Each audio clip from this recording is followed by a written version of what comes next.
Hello everyone, CGPSC ABCD में आप सभी का फिर से एक बार स्वागत है। आज की इस वीडियो के अंदर मैं फिर से आप सभी के लिए छत्तीसगढ़ सामान्य ज्ञान पर आधारित वीडियो नंबर 5 लेकर आया हूं, जिसके अंदर हम सीजी पुलिस रिक्रूटमेंट 2025 की तैयारी करते हुए एक वीडियो मॉक टेस्ट का प्रैक्टिस करेंगे। इसके पहले भी मैं 4 वीडियो जो है ऑलरेडी ला चुका हूं, जो कि बहुत अच्छे प्रश्नों का संग्रह है। अगर अभी तक आपने उस टेस्ट को नहीं लगाया है तो इसका एक सेपरेट प्लेलिस्ट बना हुआ है, आप जाके जरूर लगाइएगा। इस वीडियो के अंदर भी हम 30 प्रश्नों का प्रैक्टिस करेंगे। वीडियो को पॉज करके आप टेस्ट की तरह देखिएगा और लास्ट में कॉमेंट करके बताइएगा कि 30 में से आपका कितना सही होता है। राइट, चैनल में अगर पहली बार आए होंगे तो सब्सक्राइब जरूर कर लें, वीडियो को लाइक करें, दोस्तों के साथ शेयर जरूर करिएगा और हमारा जो टेलीग्राम चैनल है उसको जरूर ज्वाइन कर लीजिएगा। किसी भी तरह का अगर डाउट होगा तो हम आपके डाउट को शॉर्ट आउट करने की कोशिश करेंगे।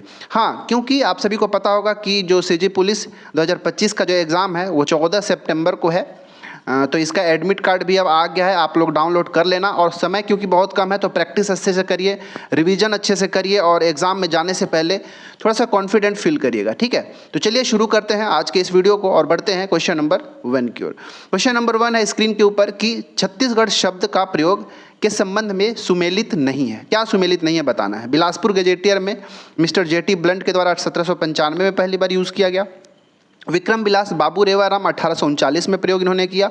खूब तमाशा कवि माखन मिश्र के द्वारा 1689 में छत्तीसगढ़ शब्द का प्रयोग किया गया और साहित्य रचना में प्रथम प्रयोग कवि दलपत राव द्वारा 1487 में किया गया। तो ये तो 4 में से कोई 3 सही है, एक विकल्प जो है सुमेलित नहीं है, तो आपको उसी का चयन करना है। तो इसका राइट आंसर है ऑप्शन नंबर सी। खूब तमाशा में प्रयोग तो जरूर हुआ था लेकिन कवि माखन मिश्र के द्वारा नहीं हुआ था। 1489 के अंदर ही हुआ था। किसके द्वारा? 1689 के अंदर ही हुआ था, लेकिन माखन मिश्र जी के द्वारा नहीं, गोपाल मिश्र जी के द्वारा किया गया था। किसके द्वारा? कवि गोपाल मिश्र जी के द्वारा, जो कि माखन मिश्र के बेटे हैं। और बाकी बिलासपुर गजेटियर में मिस्टर जेटी ब्लंट ने वो 1795 में प्रयोग किया था। विक्रम विलास में भी बाबू रेवाराम द्वारा किया गया था प्रयोग और साहित्य रचना में पहली बार प्रयोग कवि दलपत राव के द्वारा किया गया था। बाकी ये सब सही है। राइट, दूसरा प्रश्न है कि छत्तीसगढ़ का प्रथम स्वप्नदृष्टा और संकल्पनाकार किसे माना जाता है। ये बहुत अच्छा प्रश्न है और हालांकि ये बहुत ज़्यादा इजी प्रश्न है क्योंकि इस प्रश्न को मल्टीपल टाइम पूछा जा चुका है। बताइए इसका क्या आंसर है। पंडित सुंदरलाल शर्मा, ठाकुर प्यारेलाल सिंह, पंडित रविशंकर शुक्ल या फिर ई राघवेंद्र राव। इसका राइट आंसर है ऑप्शन नंबर ए।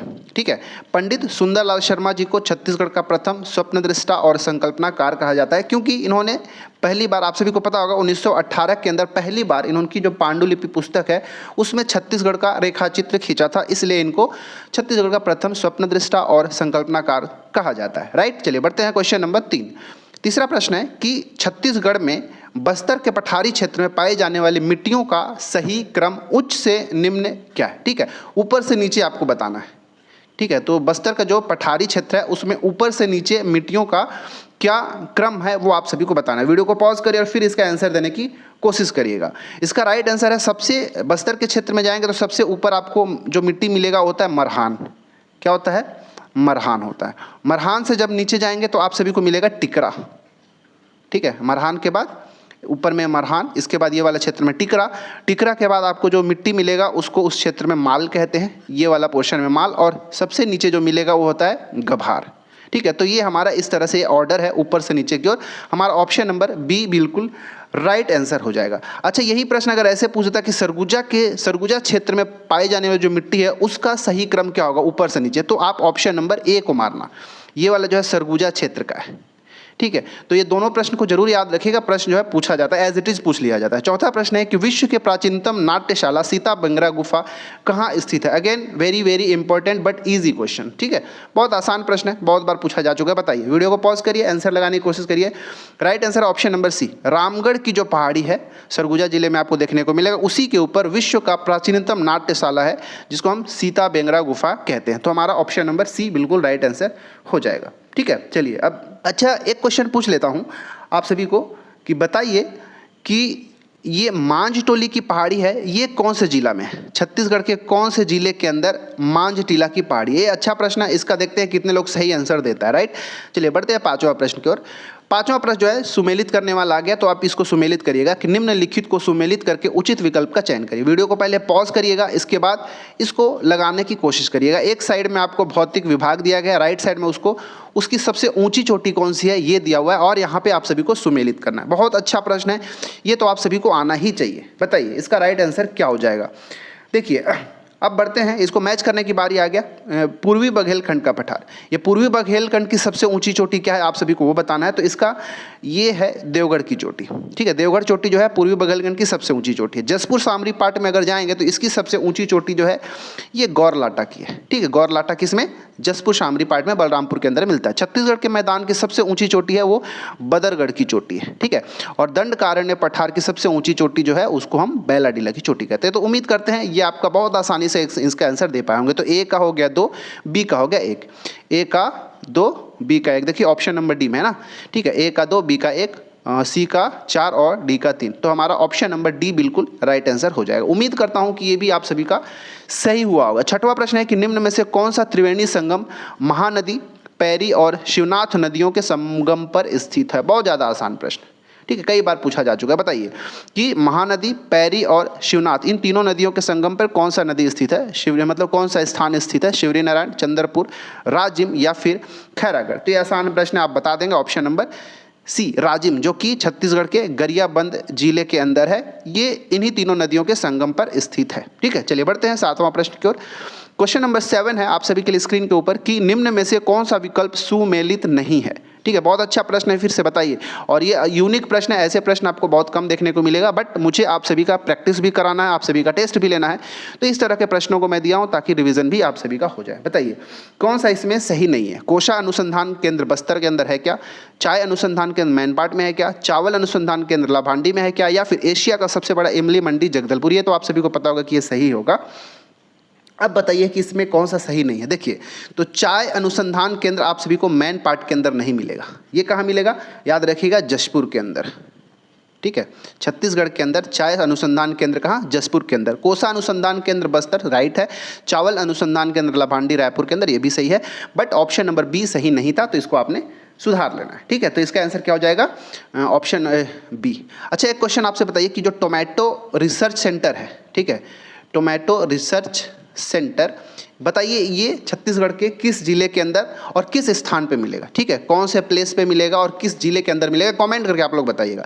आठवां प्रश्न है कि सूची 1 को सूची 2 से सुमेलित करें। अगेन इंपॉर्टेंट प्रश्न है, ठीक है। इस तरह की सूची वाला मैं इसलिए लाता हूं ताकि आप सभी का मैं रिवीजन अच्छे से करा सकूं। ये प्रश्न जो है आसान है, क्योंकि आप सभी को पता ही होगा कि कौन सा जो अभ्यारण्य है और किस जिले के अंदर स्थित है, तो इसको आप बहुत अच्छे से मैच कर सकते हैं, ठीक है।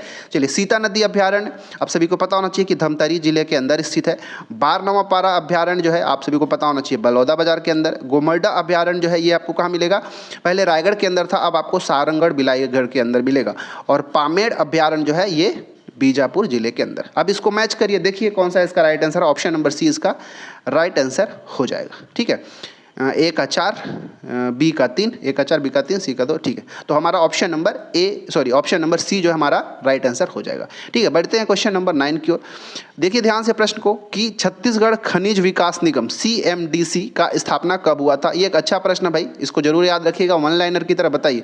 7 जून 2001, 5 मई 2016, 1 नवंबर 2000 या फिर 25 नवंबर 2000? क्या इसका राइट आंसर हो जाएगा? ऑप्शन नंबर ए इसका बिल्कुल राइट आंसर है। 7 जून 2001 को CMDC का स्थापना किया गया था, ठीक है। अच्छा, इसका अगर आपसे हेड क्वार्टर पूछ लिया जाएगा, इसका हेड क्वार्टर कहाँ है, तो आपको ये भी याद रखना है, ये रायपुर के अंदर स्थित है CMDC का। 10वां प्रश्न है कि वर्तमान में छत्तीसगढ़ राज्य औद्योगिक नीति का समय काल क्या है? कौन सा समय कब से कब तक है औद्योगिक नीति का? तो ये भी एक अच्छा प्रश्न है भाई, करंट अफेयर का हालांकि ये क्वेश्चन है, तो अच्छे से आपको पता होना चाहिए कि कब से कब है। वीडियो को पॉज करिए और फिर आंसर देने की कोशिश करिए। Right answer option number D, 1 नवंबर 2024 से लेकर 31 मार्च 2030 तक का जो समय है ये छत्तीसगढ़ राज्य औद्योगिक नीति का समय है। तो हमारा ऑप्शन नंबर डी बिल्कुल राइट आंसर हो जाएगा। अच्छा, ये बी वाला याद रखिएगा, जो 1 अप्रैल 2017 से 31 मार्च 2027 तक, ये सौर ऊर्जा नीति है, ठीक है।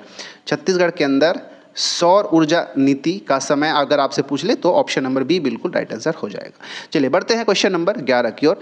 11वां प्रश्न है कि 2011 के जनगणना के अनुसार छत्तीसगढ़ में साक्षरता का दर क्या है? देखिए मैं क्योंकि सीजी पुलिस का एग्जाम है तो मैं पहले ही बता चुका हूं कि प्रश्न बहुत ज़्यादा डिफिकल्ट नहीं होगा, इजी होगा, कुछ प्रश्न मॉडरेट होंगे, लेकिन डिफिकल्ट प्रश्न आपसे नहीं पूछा जाएगा।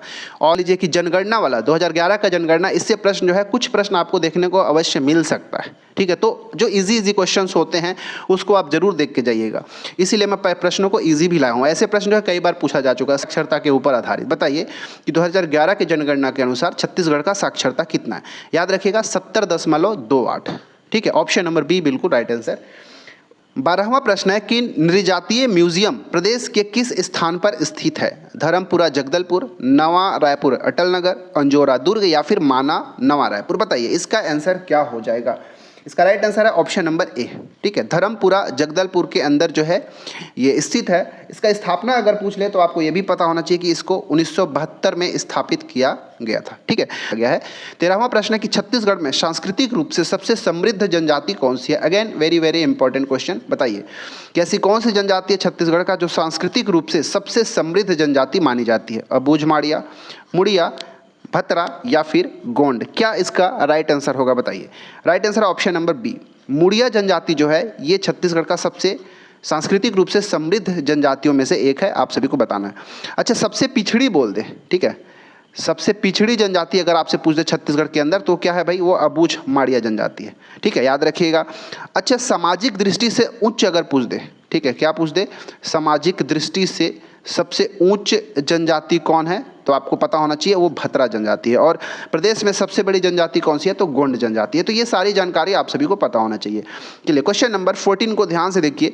निम्नलिखित में से उचित विकल्प का चयन करें।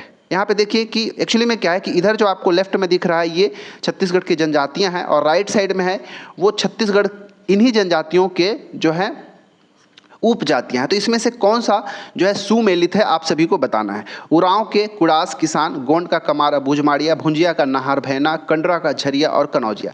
इसमें बताना है कि कौन सा विकल्प जो है सुमेलित है, बताना है आप सभी को, ठीक है। तो देखिए इसका आंसर ऑप्शन नंबर ए जो है बिल्कुल राइट आंसर हो जाएगा। क्यों? क्योंकि उरांव के जो उपजातियाँ है कुड़ास और किसान है, ठीक है।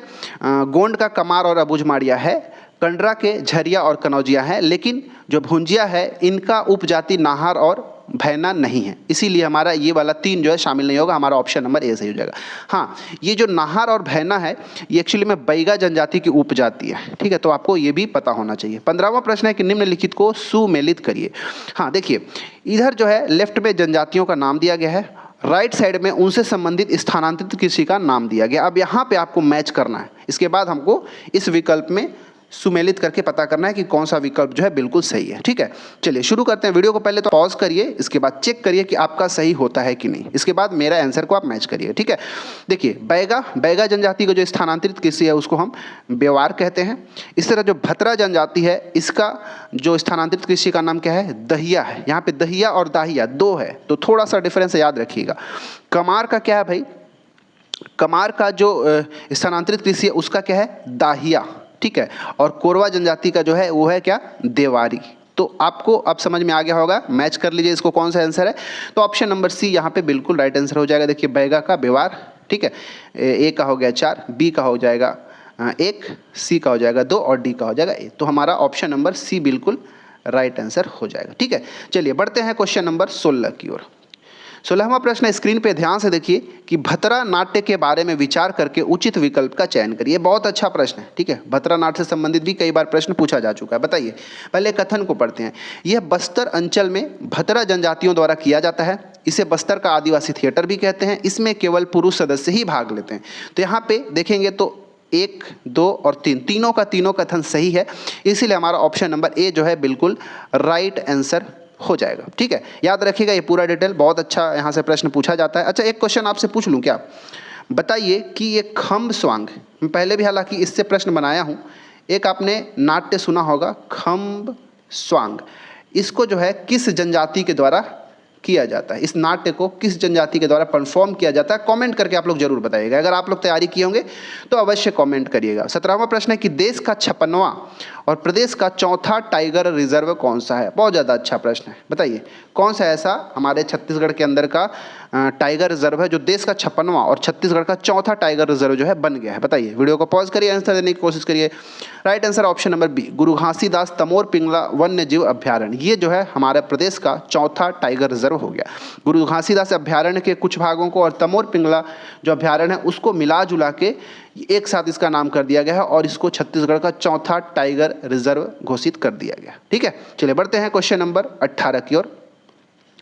प्रश्न है कि निम्न में से किस स्थल को छत्तीसगढ़ का भीमबेटका कहा जाता है? अगेन बहुत ज़्यादा इंपॉर्टेंट, वेरी ज़्यादा इजी क्वेश्चन, बताइए। सीतापेंगरा गुफा, कुटुमजर गुफा, सिंगनगढ़ गुफा या फिर Arjuni Balod?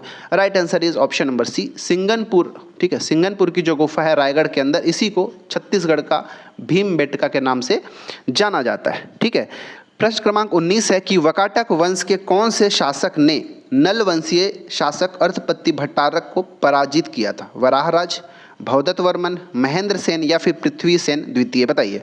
Right answer option number D, Prithvi Sen द्वितीय।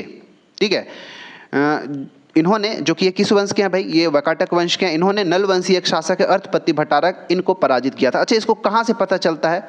तो एक आपको अभिलेख का नाम याद रखना है, केसरी बेड़ा ताम्रपत्र। ठीक है, केसरी बेड़ा ताम्रपत्र, इस ताम्रपत्र से इसकी जानकारी मिलती है। तो ये भी पूछा जा चुका है, ठीक है, तो आपको ये भी याद रखना है। ठीक है, चलिए बढ़ते हैं क्वेश्चन नंबर 20 की ओर। 20वां प्रश्न है कि निम्न कथनों पर विचार करिए फिर उचित विकल्प का चयन करें। खरौद में स्थित लक्ष्मणेश्वर मंदिर का निर्माण ईशान देव ने कराया था। यह भगवान विष्णु को समर्पित एक मंदिर है, इसे लाखाचौर मंदिर भी कहते हैं। तीसरा है कलचुरी शासक रत्नदेव तृतीय के समय इसका जीर्णोद्धार हुआ था। अब बताइए कि इसका राइट आंसर क्या होगा? ठीक है, तो देखिए ये जो खरौद के अंदर स्थित है लक्ष्मणेश्वर मंदिर, इसका निर्माण जो है ईशान देव के द्वारा कराया गया था, सही है। कलचुरी शासक रत्नदेव तृतीय के समय इसका जीर्णोद्धार हुआ था, ये भी सही है। लेकिन दूसरा वाला जो है ये गलत है। क्यों? क्योंकि ये भगवान विष्णु को समर्पित ये मंदिर नहीं है। ठीक है, याद रखिएगा, ये भगवान शिव को समर्पित मंदिर है। हाँ, इसको लाखाचौर मंदिर अवश्य कहते हैं, ये पार्ट सही है, लेकिन ये भगवान विष्णु को नहीं, भगवान शिव को समर्पित मंदिर है। मतलब देखेंगे तो हमारा इसका आंसर क्या हो जाएगा? ऑप्शन नंबर ए। ठीक है, 1 और 3 जो कथन है ये बिल्कुल राइट आंसर हो जाएगा। इसको आप जरूर सुमेलित कर लीजिएगा। ठीक है, भगवान शिव को समर्पित है और ये रत्नदेव तृतीय के समय जीर्णोद्धार हुआ था। अच्छा, कौन इसका जीर्णोद्धार किया था ये भी पूछा जाता है। तो इनके एक सेनापति थे जिनका नाम था गंगाधर राव। ठीक है, गंगाधर राव जी के द्वारा ही इसका जीर्णोद्धार कराया गया था। ये रत्नदेव तृतीय के सेनापति थे। ठीक है, 21वां प्रश्न को मैच करिए भाई। यहाँ पे देखिए एक साइड जो है राजा का नाम दिया गया है, शासक का नाम दिया गया जो कि कलचुरी शासक थे। दूसरे साइड उनके द्वारा निर्मित जो राजधानी है उसका नाम दिया गया है। यहाँ पे सुमेलित करना है, इसके बाद यहाँ पे विकल्प का चयन करना है। देखिए, तो जो कलिंग राज थे इन्होंने सबसे पहले छत्तीसगढ़ के अंदर कलचुरी वंश का स्थापना किया था और तुम्बाड़ के अंदर जो कि कोरबा के अंदर है इसको राजधानी बनाया था। ठीक है, तो ए का हो गया 3। बहारेंद्र साय ने अपनी राजधानी कहाँ बनाई थी? छुरी कोसगई को बनाया था और ये भी आपको कोरबा जिले के अंदर ही देखने को मिलेगा। रामचंद्र देव जो थे इन्होंने खल्लारी जो कि महासमुंद में स्थित है उसको राजधानी बनाया था और ब्रह्मदेव राय ने ये रायपुर को अपनी राजधानी बनाया था। तो यहाँ पे आप सभी को समझ में आ गया होगा कि इसका राइट आंसर क्या होगा। वीडियो को पॉज करिए और फिर आंसर देने की कोशिश करिएगा। ऑप्शन नंबर डी जो है बिल्कुल राइट आंसर है। ठीक है, ऑप्शन नंबर डी। ठीक है, उम्मीद है ये आपका सही हुआ होगा। तो अभी तक हमने 21 प्रश्नों को देखा है। चलिए आगे बढ़ते हैं। क्वेश्चन नंबर 22 को देखिए कि राजिम के राजीव लोचन मंदिर का निर्माण किसने कराया था? अच्छा प्रश्न है, वीडियो को पॉज करिए और इसका आंसर देने की कोशिश करिए। बताइए क्या इसका राइट आंसर है? ऑप्शन नंबर ए इसका राइट आंसर है। नल वंशीय शासक विलास तुंग ने राजिम के राजीव लोचन मंदिर का निर्माण कराया था। तो हमारा ऑप्शन नंबर ए जो है बिल्कुल सही हो जाएगा। हाँ, और ये जो है एक तरह का विष्णु मंदिर है। ठीक है, याद रखना है, राजीव लोचन मंदिर जो है एक तरह का विष्णु मंदिर है और भगवान विष्णु को समर्पित है। अच्छा, पृथ्वीदेव द्वितीय के सेनापति जो जगतपाल हैं इनके द्वारा इसी मंदिर का जीर्णोद्धार कराया गया था। जीर्णोद्धार पूछ ले तो पृथ्वीदेव द्वितीय के सेनापति जगतपाल के द्वारा, लेकिन इसका स्थापना की बात कराया जाए तो विलास तुंग के द्वारा स्थापित किया गया था। 23वां प्रश्न है कि किस काकतीय शासक ने बस्तर के विश्व प्रसिद्ध रथ यात्रा और गोंचा पर्व को प्रारंभ किया था? ये बहुत शानदार प्रश्न है भाई, इसको तो आप जरूर याद रखिएगा। ठीक है, बताइए अन्नम देव, भैरव देव, पुरुषोत्तम देव या फिर दलपत देव। ऑप्शन नंबर सी बिल्कुल राइट आंसर है। पुरुषोत्तम देव जी के द्वारा, जो कि एक काकतीय वंश के शासक है बस्तर के, इन्होंने जो बस्तर का विश्व प्रसिद्ध रथ यात्रा है और जो गोंचा पर्व है इसकी शुरुआत किया था। ठीक है, याद रखना। जो मड़ई मेला जो लगता है, जो मड़ई लगता है बस्तर के अंदर, इसकी भी शुरुआत पुरुषोत्तम देव जो जी के द्वारा ही कराया गया था। 24वां प्रश्न है कि छत्तीसगढ़ में प्रथम मराठा शासक कौन थे। बहुत ज़्यादा ईजी प्रश्न, ठीक है, ये तो डायरेक्ट कई बार पूछा जा चुका है। बताइए, बिंबाजी भोसले, वेंकोजी भोसले, चिमनाजी भोसले या फिर रघुजी द्वितीय। ऑप्शन नंबर ए सही है। बिंबाजी भोसले जो हैं ये छत्तीसगढ़ के प्रथम प्रत्यक्ष मराठा शासक हुए। 25वां प्रश्न को फिर से सुमेलित करना है। इधर में आपको विद्रोह का नाम दिया गया है, इधर आपको नेतृत्वकर्ता का नाम दिया गया है, फिर उसको सुमेलित करके यहाँ पे राइट कौन सा विकल्प होगा मैच करना है। हल्बा विद्रोह, तारापुर विद्रोह, मेरिया विद्रोह और भूमकाल विद्रोह। वीडियो को पहले पॉज करिए, हड़बड़ाना नहीं है, सोच समझ के बिल्कुल टिक करिएगा। बताइए क्या इसका राइट आंसर हो जाएगा। तो हल्बा विद्रोह जो हुआ है ये किसके नेतृत्व में हुआ था भाई, तो अजमेर सिंह के नेतृत्व में हुआ था। ठीक है, तारापुर विद्रोह जो है ये किसके नेतृत्व में, तो दलगंजन सिंह के नेतृत्व में हुआ था, तो बी का 4। मेरिया विद्रोह किसके नेतृत्व में हुआ था भाई, तो ये हुआ था हिडमा मांझी के नेतृत्व में। और भूमकाल विद्रोह जो है गुंडाधुर के नेतृत्व में हुआ था। अब इसको मैच करिए, मैच करने के बाद देखेंगे ऑप्शन नंबर बी हमारा जो है ये राइट आंसर हो जाएगा। ठीक है, चलिए बढ़ते हैं। 26वां प्रश्न है कि राजस्व व्यवस्था तिशाला बंदोबस्त की शुरुआत किसने की थी। ये बहुत अच्छा प्रश्न है भाई। ठीक है, बताइए इसका राइट आंसर क्या होगा कि राजस्व के वसूली के लिए तिशाला बंदोबस्त किसने लाया था। चार्ल्स एलियट ने, कैप्टन सैंडिस ने, जिस्म द्वारा या फिर आई.एस. बेरी के द्वारा, किसने इसकी शुरुआत की थी आपको बताना है। इसका right answer option number A, Charles C Eliot, इन्होंने ही तिशाला बंदोबस्त की शुरुआत किया था 1854 में। ये भी याद रखना है, 1854 में इसकी शुरुआत किया गया था और बाद में 1862 में इसको समाप्त भी कर दिया गया था। ठीक है, याद रखिएगा। चार्ल्स एलियट कौन थे, रायपुर के उस समय डिप्टी कमिश्नर थे। ठीक है, बढ़ते हैं क्वेश्चन नंबर 27 की ओर। प्रश्न है कि होम रूल के क्षेत्रीय शाखा की स्थापना छत्तीसगढ़ में किसने किया था। पंडित रविशंकर शुक्ल, ई राघवेंद्र राव, घनश्याम सिंह गुप्त या फिर बैरिस्टर C.M. ठक्कर। बताइए, अच्छा प्रश्न है। मॉडर्न हिस्ट्री तो आप सभी ने पढ़ा ही होगा, ठीक है, नहीं पढ़ा होगा तो पढ़िएगा भाई। Right answer option number D, barrister C.M. Thakkar ji के द्वारा छत्तीसगढ़ के अंदर होम रूल का क्षेत्रीय शाखा की शुरुआत किया गया था। हमारा ऑप्शन नंबर डी इसका राइट आंसर है। डेट भी याद रखिएगा, 26 अगस्त 1917 को। आप सभी को पता होगा कि 1917 के 16-17 के आसपास देश भर में होम रूल लीग की शुरुआत किया गया था, तो छत्तीसगढ़ के अंदर 17 में शुरुआत किया गया था। ठीक है, इसका शाखा मतलब इसका हेडक्वार्टर कहाँ था भाई, रायपुर के अंदर। ठीक है, 28वां प्रश्न है कि असहयोग आंदोलन के समर्थन में किसने राय बहादुर की उपाधि का त्याग किया था। इस प्रश्न को भी कई बार पूछा जा चुका है, तो यहाँ से भी प्रश्न आपसे पूछ सकता है कि किसने किस उपाधि का त्याग किया था। तो ये वाले पार्ट को जरूर पढ़ के जाइएगा। बताइए क्या इसका आंसर होगा। वीडियो को पॉज करिए, आंसर देने की कोशिश करिए। ऑप्शन नंबर ए, ठीक है, यही हमारा राइट आंसर होगा। जो नागेंद्र नाथ डे हैं, इन्होंने राय बहादुर की उपाधि का त्याग किया था। बाकी ये बैरिस्टर कल्याण जी, मुरारजी थैंकर और जो वामन राव लाखे, ये तीनों ने राय साहब की उपाधि का त्याग किया था। ठीक है, थोड़ा सा डिफरेंस है भाई। वो जो नागेंद्र नाथ डे हैं, उन्होंने राय बहादुर की उपाधि का त्याग किया था और राय साहब की उपाधि का त्याग इन तीनों ने किया था। ये चारों ऑप्शन के अकॉर्डिंग, राइट। चलिए बढ़ते हैं क्वेश्चन नंबर 29 की ओर। प्रश्न है कि छत्तीसगढ़ के प्रथम सत्याग्रही कौन थे। रामगोपाल तिवारी, पंडित रविशंकर शुक्ल, घनश्याम सिंह गुप्त या फिर ठाकुर छेदीलाल। ये अच्छा प्रश्न है, कई बार पूछा जा चुका है, इसलिए मैं इस प्रश्न को भी यहाँ पे इंक्लूड किया हूँ। बताइए क्या इसका राइट आंसर होगा। ऑप्शन नंबर बी, ठीक है, पंडित रविशंकर शुक्ल जो थे वो छत्तीसगढ़ के प्रथम व्यक्तिगत सत्याग्रही थे। छत्तीसगढ़ के अंदर सबसे पहले इन्होंने शुरुआत किया था 1940 के अंतर्गत व्यक्तिगत सत्याग्रह की शुरुआत हुआ था, आप सभी को पता होना चाहिए। तो छत्तीसगढ़ में माना से शुरुआत किया था इन्होंने पंडित रविशंकर शुक्ल ने। तीसरा और आखिरी प्रश्न है आपके लिए कि भारत छोड़ो आंदोलन के दौरान रायपुर से गिरफ्तार होने वाले व्यक्ति कौन थे। भारत छोड़ो आंदोलन के समय कई सारे जो स्वतंत्रता सेनानी थे, जो नेतागण थे, उन सभी को गिरफ्तार किया गया था अलग अलग स्थानों पर। तो आपसे पूछा गया कि रायपुर से गिरफ्तार किसने हुआ था, किसे किया गया था। पंडित रविशंकर शुक्ल, त्रेतानाथ तिवारी, याकूब अली, अमर सिंह सहगल। और यहाँ पे उसके बाद आपको चारों विकल्प में से चयन करना है कि कौन सा सही आंसर है। ठीक है, चलिए तो इसका आंसर है ऑप्शन नंबर बी, बिल्कुल राइट आंसर है। 2 और 3 मतलब ये त्रेतानाथ तिवारी और जो याकूब अली हैं, इन दोनों को रायपुर से गिरफ्तार किया गया था। ठीक है, रविशंकर शुक्ल जो है उस समय छत्तीसगढ़ के अंदर थे ही नहीं, वो कहाँ थे, मलकानपुर। ठीक है, तो इनको भी गिरफ्तार किया गया था, लेकिन कहाँ से, मलकानपुर से इनको गिरफ्तार किया गया था। ये जो अमर सिंह सहगल हैं, ये इनको भी गिरफ्तार किया गया था, बट बिलासपुर से। बिलासपुर से गिरफ्तार होने वाले कौन है? अमर सिंह सहगल।